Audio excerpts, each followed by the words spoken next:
Welcome back to our show, your show, Let's Talk Stocks. In studio with us this morning is Mr. Ronaldo Blake, and he's from CAPRI. Of course, they're doing loads of research, and he's here to talk to us this morning about one of the particular research products which may well be of great interest to you. Ronaldo, welcome to the show. Thank you for having me.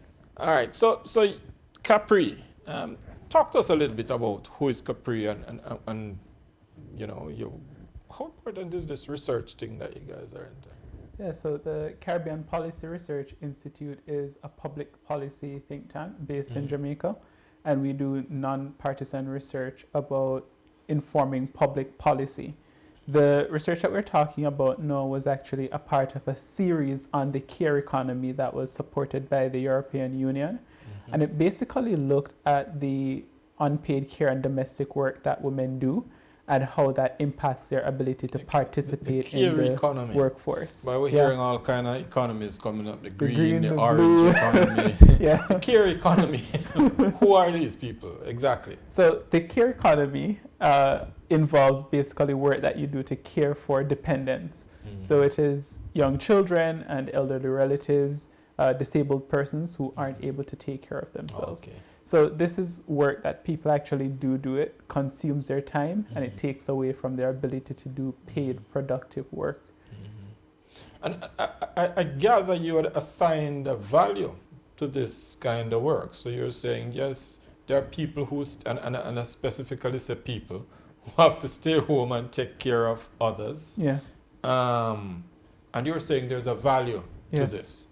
So the first study in the care economy series, which was led by Priya Alexander, actually put a monetary value on the care economy in Jamaica. Okay. And we found that it was worth between 15 to 45% of annual GDP. This is care and domestic work that people 15 to 45%. Yes, and this is predominantly done by women. I don't think any ministry get that amount under the budget. 15 to 45% of GDP. Yes. All right, interesting. But what are you advocating? What has your study shown based on this existence of this care economy and the fact that it's such a big segment of the GDP? So I think the most important thing it shows is that there is an underutilization of resources. Because if you have people, and in this case it's predominantly women, who are not participating in the formal economy, not using a lot of time to work simply because they have unpaid care and domestic work duties that they aren't able to fulfill, then it means that they aren't adding to national production the way that they can. And it also means they aren't fulfilling their own personal potential. That's the most important thing we have to take from this study.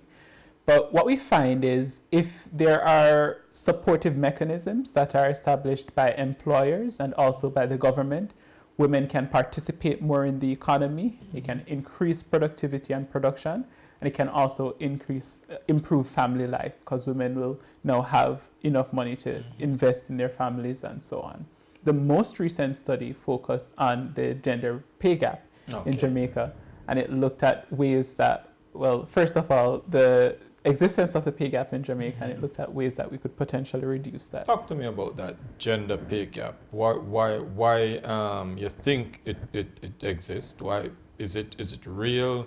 Is it something in our mind that there's a gap? And if so, how can it be addressed to impact GDP and so on more positively? So it certainly is real. It exists all over the world.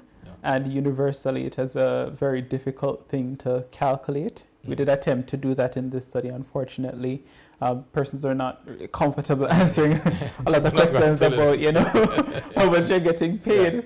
So unfortunately, we weren't able to do that up-to-date calculation in Jamaica. But previous studies have shown that the pay gap in Jamaica can range anywhere between 61 to 88%, which means that women are earning 61% to 88% of what men earn. And of course, that's a significant disparity between earnings with men and women.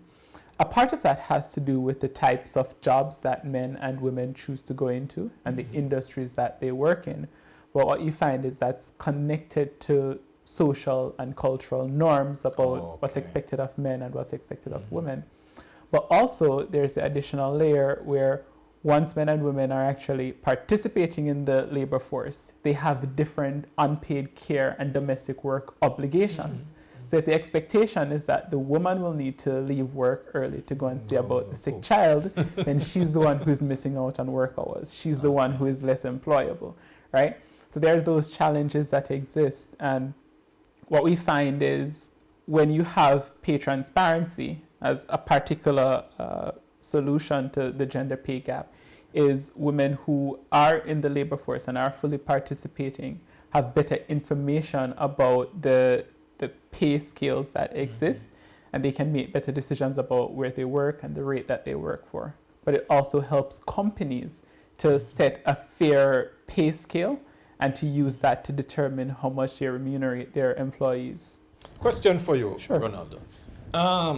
Is it more related to the jobs that women take locally, for example, rather than to say there is a real, I don't know if crisis situation in terms of the gap really exists? Because yes, there's a gap, it exists.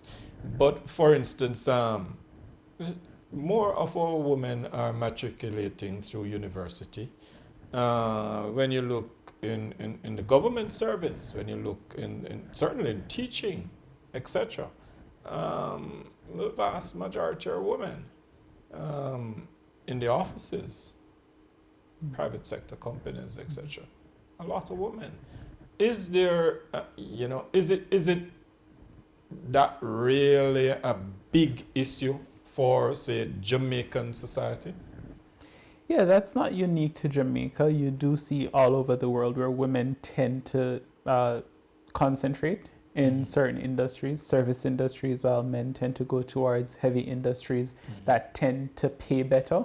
And a part of that is, of course, the social and cultural norms that exist around how people make decisions. So one of the things that did come out of the study that we did in Jamaica for this research is that 61% of women think about their familial obligations when they're making career decisions. And men don't think about that. So if a woman is saying, I need to consider taking this job because it will also allow me to see about my child, and that puts a constraint on her and her own decision-making process. Now, certainly, this doesn't mean that we either do away completely with familial considerations, and it doesn't mean that there's a complete reallocation to men. What it means is that we look at the system that exists and see how we can support the people who are doing this work, which happen to be both men and women, but also we look at how we could potentially get that societal shift, that cultural shift that can help to rebalance how people approach these issues from the get-go. So certainly there's a gap. It's certainly true. It's there. But in terms of the concentration across industries, that's, again, something we can work to resolve based on How do we change it? So there's a gap, no doubt, and the data shows it, backs it up. How do we fix this? Does it need fixing? How do we fix it? It certainly needs fixing. The misallocation we spoke about before is certainly one important factor. What we find is the gap is absent in the public sector. Right? Globally, you see that in many public sectors, and that's because public sectors tend to have pay transparency.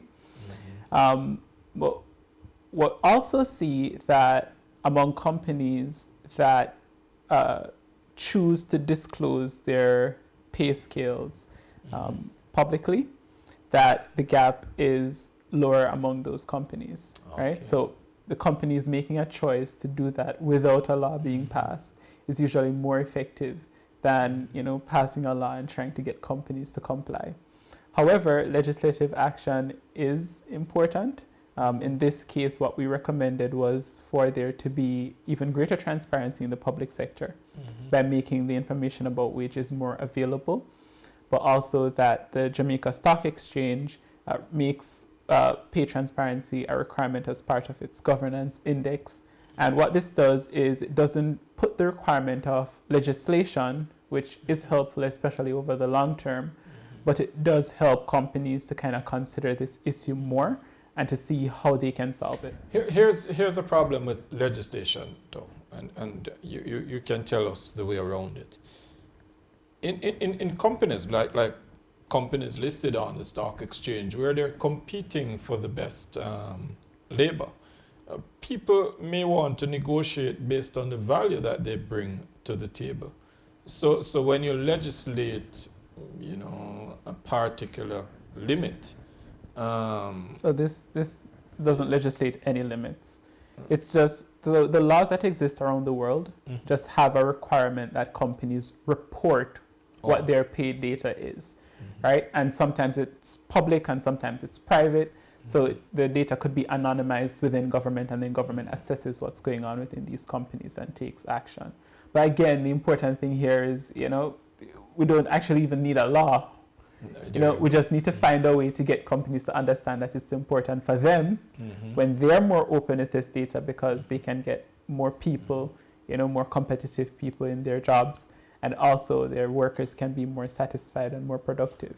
Are there ways, because the very point we just looked at, where people go to the table and are able to bargain or negotiate a particular package based on what the value that they bring to the table.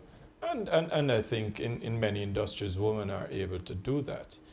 Is it that we need to find a way to upskill women more and give them those tools to be able to go to the table and command, that kind of pay package? I mean, certainly that could be a discussion. But one of the things that came out of our study is when people detected that they were being paid less than someone else, and they believed that this was because of their gender, 75% of them didn't say anything. And that was both among men and women. So maybe there's just this general conversation we need to have around how we approach discussions around pay, which in the Jamaican context is actually a very sensitive issue. We don't discuss salaries with each other very often, and we don't really discuss it in the workplace very often either. So there perhaps is the need for more discussion around that, and just getting more comfortable with the idea of negotiating what your wage is. CAPRI, as you said, is to influence government policy. Given this data that you now have, and the whole other plethora of other research that you've done, how do you then get it to feed through to the creators of policy to so influence the policy in a better direction? So we do a lot of things. We're very active on social and traditional media, and we try to engage with stakeholders directly at all levels of the public service and also in the private sector. It's really important to have discussions about the work that we're doing so people understand what the issues are, and that understanding can feed into day-to-day policy making and decision making. But of course, there is a need for more wider consideration of these issues, because sometimes there might be a little reluctance to change, and of course sometimes it just takes time for these ideas to catch on. As we look to wrap, Ronaldo, Jamaica is not significantly research driven, but you're a research organization. Are you finding that that is changing the culture or the approach to research, or even just how we view it is changing, and that maybe another 5-10 years down the road, a lot more of our decisions will be driven by properly researched data? That's a difficult question to answer. I think I would like for that to be the case, certainly. We're definitely doing the work for that to be the case. You're seeing a lot of organizations now that are doing very good work around making information available to the public. JAMP, for example, comes to mind in terms of governance. And there's CAPRI that does a lot of public policy research. But I'm not sure what the long term looks like. I think we just need to keep making the case and showing how important it can be to have information when you're making decisions. Because sometimes people might not necessarily realize the full connection between the decisions that they're making and the actual impacts on the ground when they do make those decisions. So we just need to keep making that case. Correct. The final question, is it feeding through to the creators of policy? It needs to feed through more. Great. Absolutely best answer you could give in this situation. Thank you very much, Ronaldo, for coming and talking with us this morning. As we say here on Let's Talk Stocks, we give you information to make better financial decisions. So come back with us tomorrow morning at 9 when we'll have another information-filled show lined up for you.